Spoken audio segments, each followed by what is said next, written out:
屏幕前的你有没有遇到过这种情况？有的话，评论区留个言。出去玩、逛街、出差，经常少共享充电宝，而且还一直充不满，总是在20%、30%徘徊。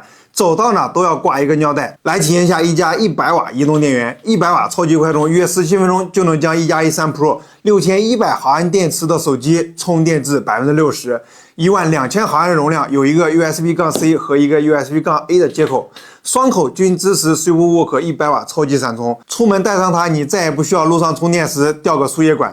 它还支持45瓦的 PT 快充，可以给电脑、平板、手机、耳机充电。一个小东西让你告别电量焦虑。